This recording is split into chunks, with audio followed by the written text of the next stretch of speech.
ಮಚ್ಚ ಫೋನೇ ಇಲ್ಲ. ನಿನ್ ಫೋನ್ ತೆಗ ನೈ ಮರಿ ಕೇಳಂಗಿಲ್ಲ. ಫ್ರಸ್ಟ್ರೇಷನ್ ಐತೈತ್ ನಂಗೆ. ಯಾಕೆ ಮಚ್ಚ ಏನಾಯ್ತು? ನಮ್ ಫ್ರೆಂಡ್ ಒಬ್ಬ ಗೋಳಿ ಮಗ ಬೆಳಗ್ಗೆ ಫೋನ್ ಮಾಡ್ಬಿಟ್ಟು ಮಚ್ಚ ಬೇಗ ಬಾ ಬಾಡಿಲಿ ಒಂಥರ ಆಗ್ತಿದೆ ಹಾಸ್ಪಿಟ್ಲ್ ಹೋಗ್ಬೇಕು ಅಂದ.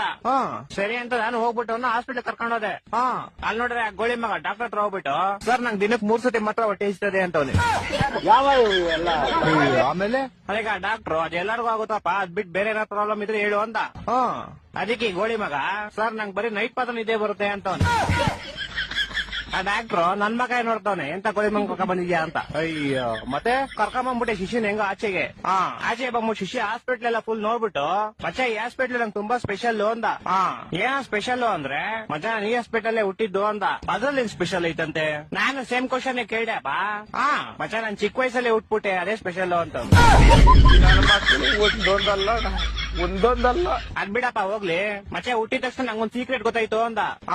ಏನ್ ಸೀಕ್ರೆಟ್ ಅಂದ್ರೆ ಮಚ್ಚ ಹುಟ್ಟಿದ ತಕ್ಷಣ ನೋಡ್ತೀನಿ ನೋಡಿದ್ರೆ ನಮ್ಮ ಅಮ್ಮ ಲೇಡೀಸು ನಮ್ಮ ಅಪ್ಪ ಜೆಂಟ್ಸು ಅಂತ. ಹೊಟ್ಟೆ ಎಷ್ಟು ಉರ್ಸ್ತಾವ್ರು ಅಪಕ್ವತ್ನ ನೋಡಿದ್ರೆ. ಮಚ್ಚ ಬಂದ ತಾಳ ಅವನೇ ಬಂದ. ಮಚ್ಚ ಏನ ಮಚ್ಚ ಗಾಡಿ ಏನೋ ಪ್ರಾಬ್ಲಮ್ ಆಗ್ಬಿಡೈತ್ ಮಚ್ಚ. ಏನಾಯ್ತಾ? ಮಚ್ಚ ಗಾಡಿ ಓಡಿಸಿದ್ರೆ ಟೈರ್ ತಿರುಗ್ತೈತೆ ಮಚ್ಚ.